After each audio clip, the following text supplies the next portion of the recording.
Good afternoon to seniors and also senior families. This is Jason Tadlock, your superintendent. Wanted to share with you some brief updates regarding the end of the year activities. Want to give you the bottom line up front for those of you that don't need all the details. First and foremost, congratulations to each and every one of our seniors. You're at the culmination of a lot of work over the 13 years, and also to the parents, congratulations. I know it's a lot of work and support on your end as well. It's a very exciting time period for you, and I want each of you to know that from the bottom of my heart, I'm sorry that you're in this unique, crazy, unforeseen circumstance that we are all dealing with, and that it's really put into turmoil the end of your high school career. I want you to know that we care about you, and we're going to do our best to make it as special a moment as we possibly can. But I want you to know we're very proud of you, all of the work that you've done and how you've handled yourself. The graduation ceremony based on student input is going to be moved to August 6th.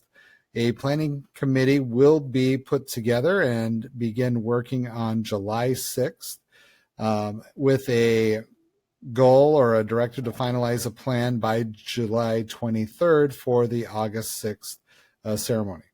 And diplomas will be available on time. You do not have to wait until the graduation ceremony. Some of you may not realize, but the envelopes that we hand to you or the folders that we hand to you are empty at the graduation. We give the diplomas afterwards when students come back, check everything in. So in this case, if you need your diploma, you're going to be able to pick that up. Senior awards and honors night will be combined. We're going to hold that on June 3rd at 7 o'clock. If you want to know why we're going to go ahead and move forward with that, not delay it, more information will be in this presentation. Grades are defaulted to pass and no pass, so that regardless of whatever your grades are for this last trimester, they will not negatively impact your GPA. A form will be coming to you early next week that we need you to complete if you want the letter grade for any of your classes, and you'll be able to pick and choose which classes you want the letter grade for. Or you can choose to get the letter grade for all of them or none of them. The choice will be yours. Look for that form coming early next week, and that will be due on the May 26th. And then prom will be rescheduled for August for those that care. Okay, those that want to stay on to get the greater detail on each of these topics, here we go. So again, I already talked about the diplomas. I don't have much more to add in that regard. Many of you may be able to wait to get those, but we'll put together a process where you can go ahead and pick those up, or you can just contact the office ahead of time once school is out and completed, and you'll be able to pick those diplomas up.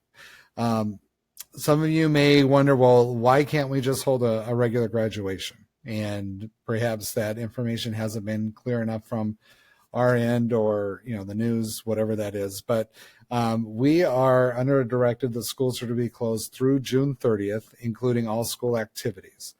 I know there's been some hope, or people hoping that, well, perhaps the court or the case that's in the Supreme Court will overturn the governor's order, and schools will be able to reopen, will be able to hold activities and graduations and so forth.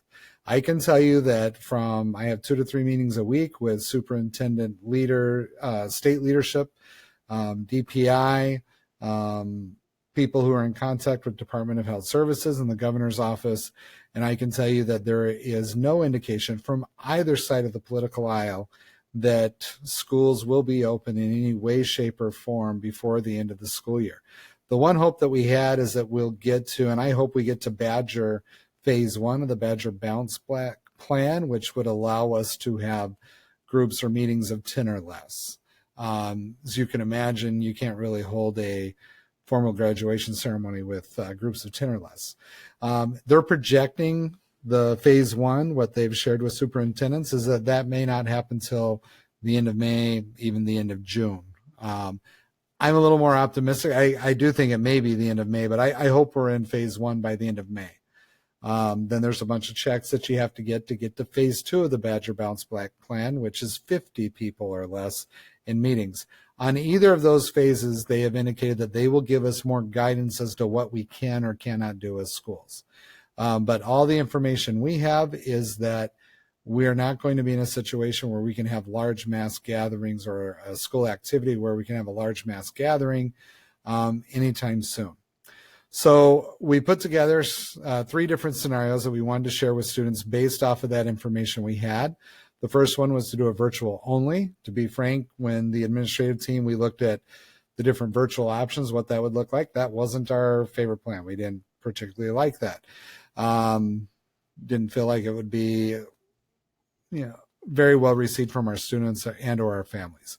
June 4th, or the other option then we came up with was kind of a hybrid where we would have pre-recorded student speeches, create a video that we could broadcast through FM radio and, through YouTube Live. And then some students and our parents had forwarded ideas on doing like a drive-through parade type scenario. We had reached out to our health department and, to check and see if we were to set up a scenario like that, if that was something that could be done.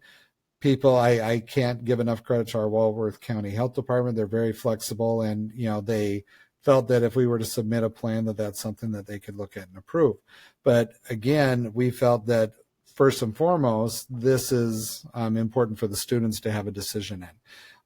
So we did do the background and the planning on that based off of input and ideas from others to see if that would even be a possibility. Keeping in mind that we also received feedback that we have people from the senior class that they want closure. They want to be able to get their diplomas. They want to be able to have their graduation, regardless of what the format is. They're not going to be around in August. They're going to be off to military. They're going to be off to college, participating in sports, fall sports, hopefully. And so, to individuals in that situation, having that closure, having that done is, was important to them. So that's where we were basing those plans off of and trying to create the best potential scenario that we could do then.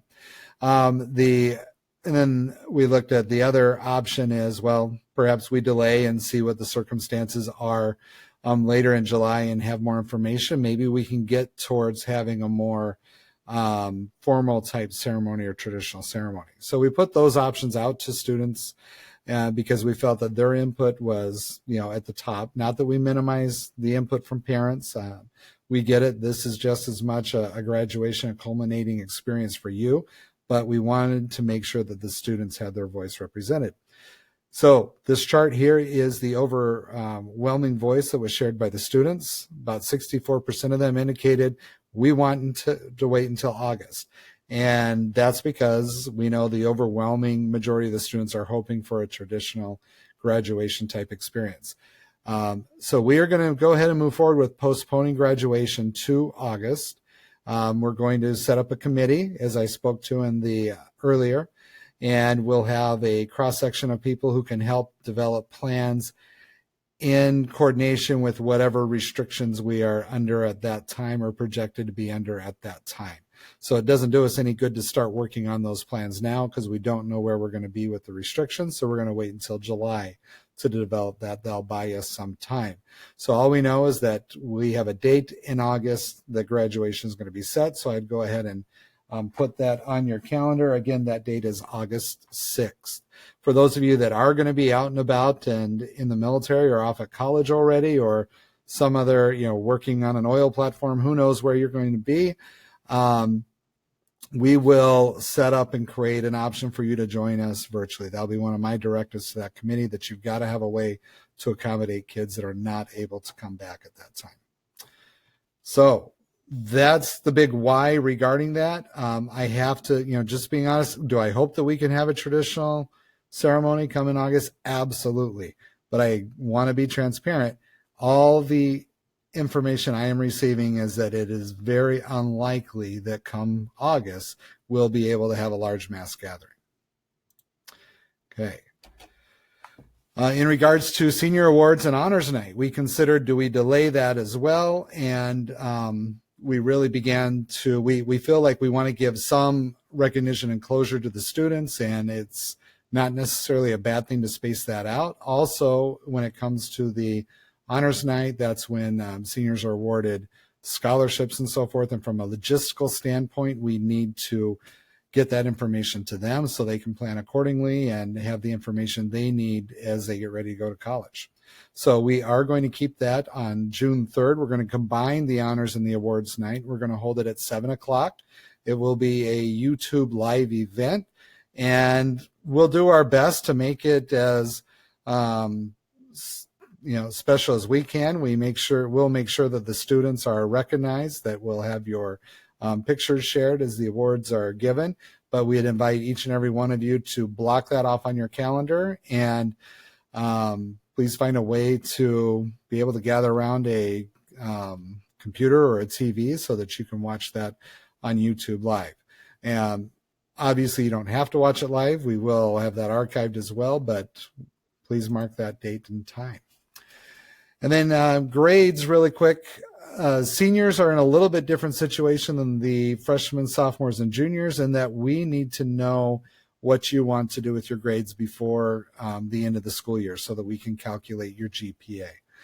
So the grades are currently defaulted to pass or no pass, which means no matter what you get, they cannot negatively or positively help your GPA. And that's important to consider. There will be a form coming out next week to allow you to indicate which courses you would like to receive a letter grade in. I would be wise about that. If the GPA is important to you, I would select letter grades for the courses where it's going to help your GPA. Go ahead and take advantage of the situation that we're in to give you a little bit of a boost and a help.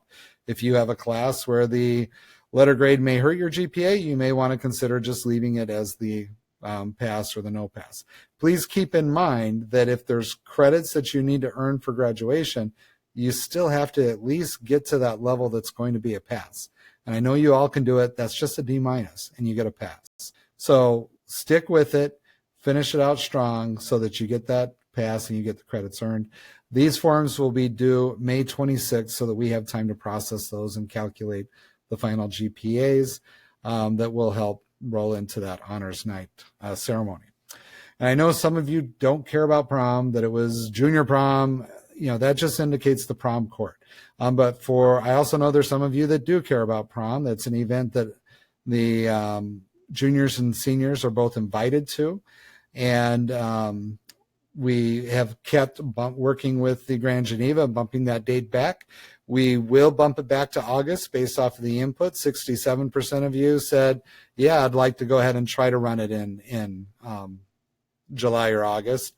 We decided to look at a date in mid-August. That's what we're going to shoot for to give us as much time. And we'll reserve that date. I'm very hopeful, but I can't give you any guarantees, depending on the circumstance that we're going to be in come August.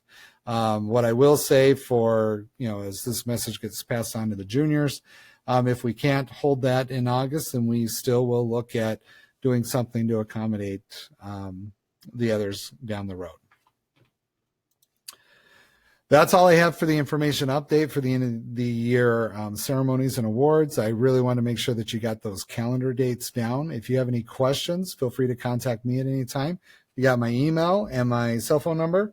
Don't hesitate to give me a call or shoot me an email. Take care, everybody. I wish you the best, and go Elks.